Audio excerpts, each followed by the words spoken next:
Bonjour, aujourd'hui 100% recette rime avec 100% gourmandise. Mon ami et moi, salut toi, on va vous préparer des macarons au chocolat cœur framboise. Ça te dit?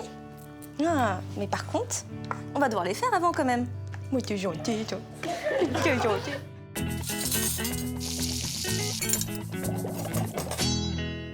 Pour mes macarons chocolat au cœur framboise, il me faut du sucre glace, de la poudre d'amande, des blancs d'œufs, du sucre en poudre, du cacao amer. Pour la garniture, il me faut du chocolat Manjari, de la crème fleurette et des framboises. On va commencer par la ganache au chocolat. Pour ça, je casse mon chocolat et je le mets dans un bain-marie. Le chocolat, faut le savoir, c'est antidépresseur. D'ailleurs, je vais en manger. On va mettre la crème fleurette à chauffer. Mon chocolat a fondu, je vais pouvoir incorporer la crème fleurette bien chaude en 3 fois. Je mélange tout doucement.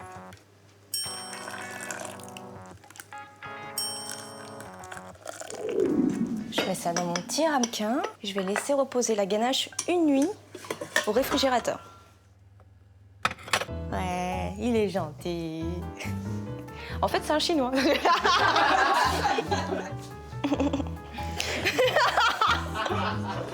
En cuisant.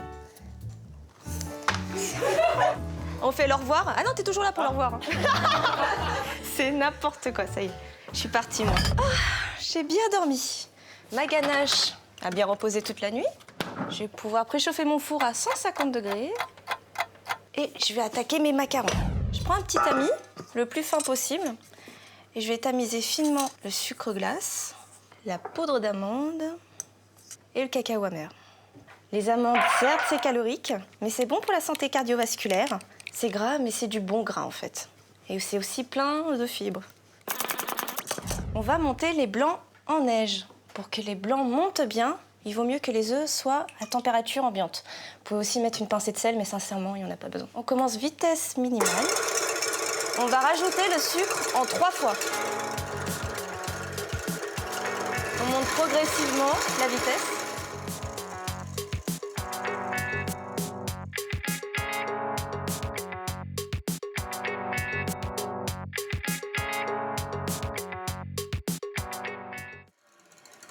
Ça m'a l'air pas mal du tout. Voilà, ça fait un petit bec d'oiseau si on regarde. Et c'est une meringue française. Et là, on sait qu'on a une bonne meringue pour faire un bon macaron. Si vous ne connaissez pas cette astuce, n'hésitez pas à liker juste à côté. Maintenant, on va macaronner et pour ça, on a besoin d'un fouet plat. Si vous n'en avez pas, je vais vous montrer tout à l'heure comment faire ça avec une maryse. Là, on met toutes les poudres d'un coup. L'astuce pour bien macaronner, c'est attendre que les poudres soient bien incorporées dans le mélange. Et après, on attend 10 secondes et ça sera terminé. On commence vitesse minimale. Là, le mélange est bien homogène, on attend juste 10 secondes. Et voilà, on arrête de macaronner, sinon les macarons seront ratés. Donc si vous n'avez pas de fouet plat, vous utilisez une maryse, c'est une spatule plate, comme ça. Et en fait, vous faites un mouvement circulaire pour bien mélanger l'appareil. Il faut qu'il soit bien brillant. Et plus le mélange est brillant, plus les macarons seront brillants aussi. On va pouvoir mettre ça dans une poche à douille. Au bout de la poche, j'ai mis une douille ronde. Je remplis ma poche. Là, j'ai utilisé une plaque alvéolée. C'est une plaque à trous, ça permet aux macarons de respirer, tout simplement, en cuisant. Alors, pour les macarons, on appuie régulièrement. On donne un petit coup sec à la fin. On essaie d'être le plus régulier possible.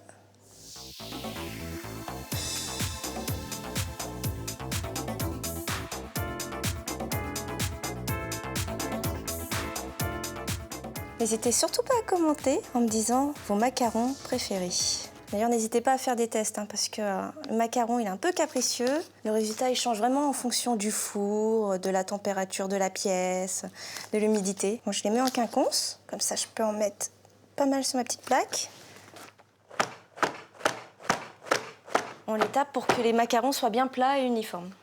Je vais pouvoir enfourner ma plaque 13 minutes au four. Et d'ailleurs, j'ai une petite astuce. Je mets 2 plaques pleines renversées et ça va créer un choc thermique. Vu que cette plaque est froide, ça va pouvoir faire croûter le macaron. Mes macarons, je pense, sont prêts. Ça m'a tout l'air. Je suis la douceur même, hein. Et je dépose mes coques sur la grille pour qu'ils refroidissent.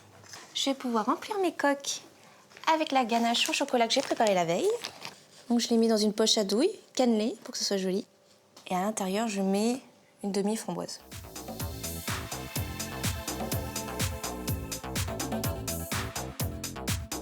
On peut préparer des macarons au beurre salé, au citron vert, j'adore. Il y a un grand chef cuisinier qui en fait au chocolat au lait et aux fruits de la passion. Je sais que ça plaît à beaucoup de monde.